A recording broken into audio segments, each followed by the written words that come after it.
Chad from Flash Performance, and we went riding with a bunch of guys the beginning of the riding season, and one of our guys blew a tire off the bead. And that got me thinking, tire pressure monitoring sensors for the Talon.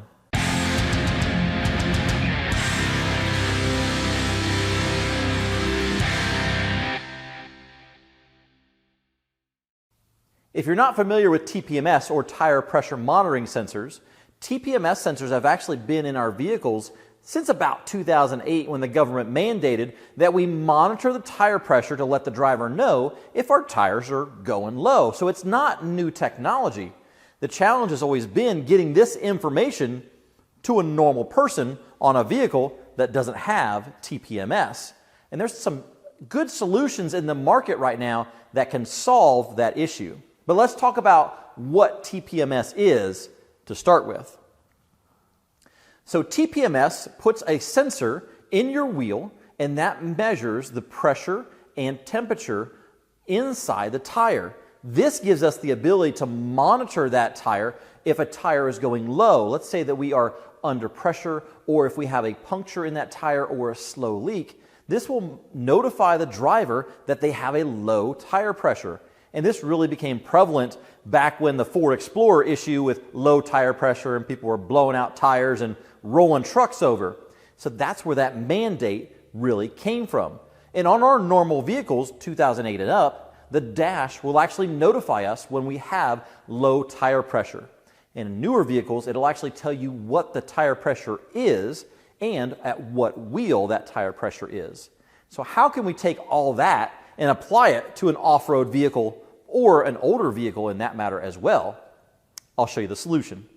This is an add-on TPMS sensor kit.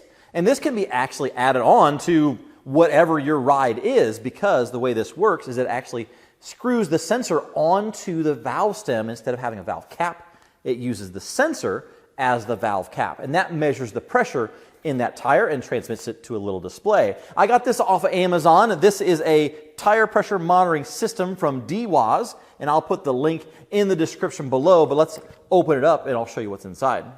So when I was looking at TPMS kits, I wanted to get something that was a complete setup. We had to have a monitor and all the sensors, and that's what I found in this kit off of Amazon. So there's quite a few pieces in this kit. Let's go through those. So these are the actual sensors themselves, and you'll see that there's an RR focus. There's an RR on that, if you can't really see it. But that screws on to your valve stem, and that transmits the information from the wheel pressure. And you'll see that there's an FL and an RL, so that tells you where the tires are. Up here in the top of the box, we have a monitor. And this monitor is going to display the TPMS pressures of each wheel, and we can set alarms with this as well. So if our pressure starts going too low, it'll activate an alarm letting us know that our tire pressure is low. So here's the kicker, and really why I chose this one. I don't want to have a bunch of wires everywhere trying to plug this in, and cigarette lighters and all that. This one actually has a solar panel built onto the back. So when you have it up in your windshield, it's going to charge itself off of solar, and I don't have to worry about charging it, which is kind of a cool feature. So it does come with the screen display. It comes with 4 sensors. It also comes with a suction cup windshield mount and a charge cable. Now this is a specific charge cable that is magnetic, and you'll see on the back of the screen here, there's our 2 little points to be able to put that on. And they made it so it's not USB, so if it does get bumped or ripped off there, it's not going to hurt the display at all. And then on the bottom there are little feet that you can use just to sit on your dash if you want to, and that is what this is for, a little dash pad, and that will just sit on there and not slide around. So pretty cool package. So in this kit also we have little brass nuts and a wrench, and what that is for is so we can screw those TPMS caps on, and then we can run that nut up onto it so it locks it down and we don't have to worry about that cap falling off. So let's go ahead and get this installed. I mean, it's only 5 pieces, so it shouldn't be that hard, right? So as I mentioned, each one of the sensors has a set of letters on there, a right rear, left rear, front right, and front left. Now, that's going to be very important because that's how it's going to display on your screen. You want to make sure that the sensors are in the right position around the vehicle so it displays on the screen correctly. And what we're going to do is we're just going to take the valve cap off and we're going to stick the brass nut on. There's a little seal washer in there as well, and then we're going to put the cap on. After reading through the instructions, actually the brass nuts are for anti-theft, so people don't just come by and take your fancy caps off. I'm going to put this on my Talon, so I don't think anybody's going to be messing with my tire pressure sensors on my Talon, so I'm not going to worry about putting those brass nuts on. But if you're putting this on your car and you're going to be out in a parking lot, I highly recommend doing that. Also, in the case, there are 4 extra seals. The seals are already in the cap, so I don't have to put those in. But this is going to be a very difficult install process. Here's our valve stem. I got little shorty stems in here. And luckily, these are tucked up in the Talon wheel, so I don't have to worry about branches or anything catching on them, which is one of the reasons I chose the wheels that I have.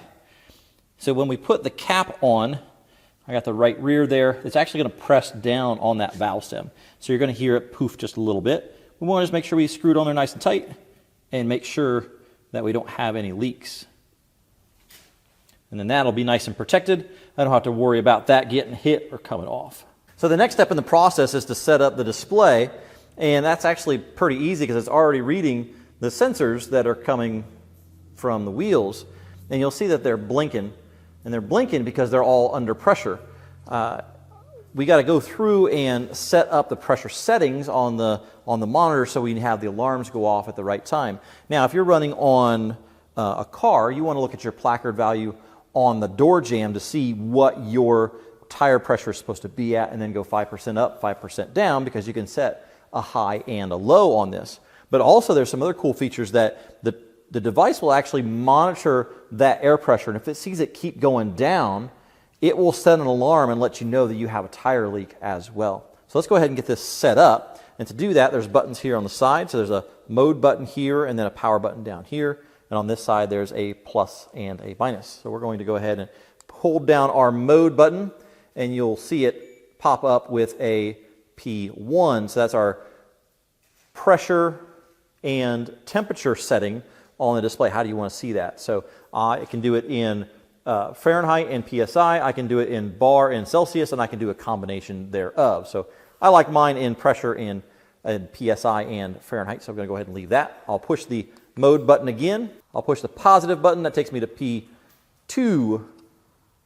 And P2 is going to be our alarm settings. So this is going to be our high and low. So you can see my high. Again, I'm on a side-by-side. I don't run high pressure. This is a 20 PSI max tire. So I put the high at 20 because that's what the wall rating says. And then if I push the plus button, that'll take me to my low, and you can see I have my low set at 12 PSI. I'm going to run these tires at 18 most of the time. That's kind of where it wants to be. So a high of 20 and a low of 18 gets me in that nice spot.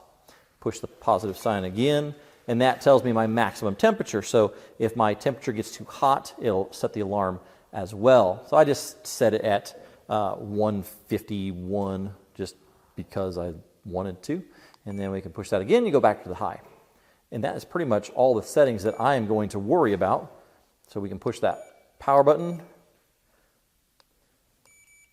Booyah, we're back to where we started. So now you can see I have 12, 12, 10, and 7, and all of them are blinking going crazy because I am at my alarm limit. So now I need to make sure that I air up the tires to put those at proper specs. So let's go ahead and do that. Now I have all my wheels set at 18 PSI, right where I wanted them at.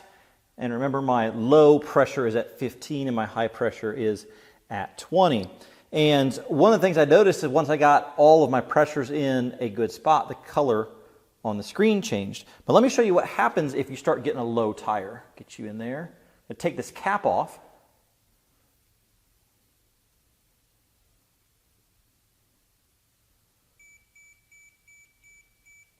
See the color on the screen change? The icon on the side of the screen said, hey, you got a low tire. We'll go ahead and put that cap back on.